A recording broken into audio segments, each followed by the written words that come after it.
Reno Talyada, ABS-CBN News. Daghang salamat ka pamilyang Rino sa nahilabigit nga report.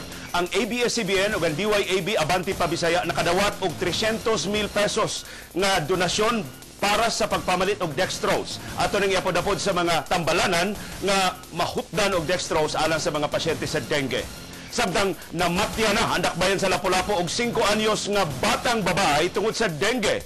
Ang Lapu-Lapu ikatuto karon nga labing daghang kaso sa tibuok Central Visayas. Si Karina Zutilia sa report.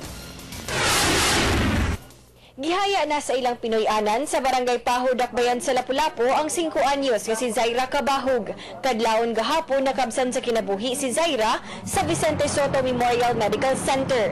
Miyerkules sa niaging semana gilantan ang bata. Biyernes gikuhaan siya og CBC, normal pa ang iyang platelets. Apan niadtong Sabado nawatikdan sa inahan nga uway gana mukaon si Zaira. Wa na siya maabtig 48 oras ug namatay sa dengue shock syndrome. Magsalimo ang iyang istorya, mao man na kanang manguan siya, mangisog siya, kuwaon niyang mga dextrose, niya, isog kay mag-weld, mao na dengue shock resulta.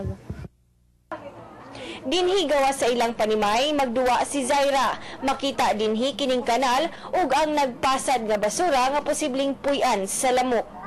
We keep on cleaning the areas, we keep on reminding the barangay, and we remind them also of spraying the larvae so that we can minimize more or less the dengue. We also mga 10 percentage points ang cases sa dengue sa syudad. Giklaro sa Dakbayan, bisan kung ikatulo ang Dakbayan sa Lapu-Lapu sa tibok rehiyon sa labing taas og kaso sa dengue, mas ni menos ang gidaghanon sa mga nasakit karon itandi sa niaging tuig. Kapin sa katunga ang pag-us-us sa mga kaso, gikan sa 518 sa niaging tuig, 220 lang ang natala karong 2010. Karina Asotilia, ABS-CBN News. Samtang taliwa sa pasidaan sa Department of Health na makadaot sa katawhan ug sa kalikupan ang paggamit og kemikal pagpatay ug pag-abog sa mga lamok nga posibleng nagda og dengue, si Board Member Sergio Restauro nisaad nga hingusgan pa nila ang pagpang-spray sa mga barangay. Si Carmica Vanlit sa report.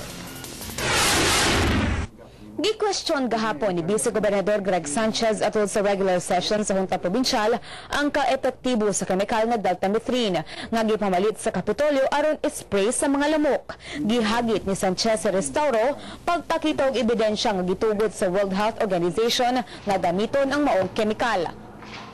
World Health Organization will never mention about products. They will mention the disease, but product in the wala. Gipakita ni Restauro sa ABS-CBN News Team ang dokumento nga iyang nakuha sa internet nga ang deltamethrin mo'y labing epektibong makapatay og lamok.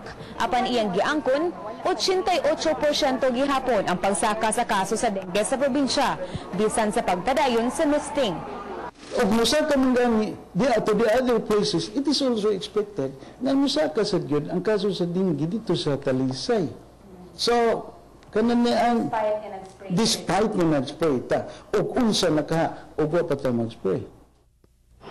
Unang gibutyag sa Department of Health nga ang pagpangita sa mga lamok o mga giitlugan ini mo gihapoy epektibong pamaagi sa pagbatok sa dengue. Carmica Vanlit, ABS-CBN News.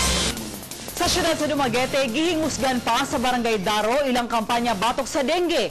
Ipaubos lang ang dapit sa epidemic threshold. Si Rachel Dangin sa TV Patrol Exclusive. Sayo ganin ang buntag, gisuroy sa Dengue Brigade sa Barangay Daro ang mga lugar nga mahimong itlugan sa mga lamok na nagdalag dengue. Unang gisuroy ang Claytown, ang nabantog na himuanan og kon. Giyabo ang mga nagpundo nga tubig. Gisunod ang mga vulcanizing shop nga napuno sa mga ligid nga dunasay nagpundong tubig. Gisuta nila ang mga kanal sa barangay ug gihangyo ang mga mulupyo nga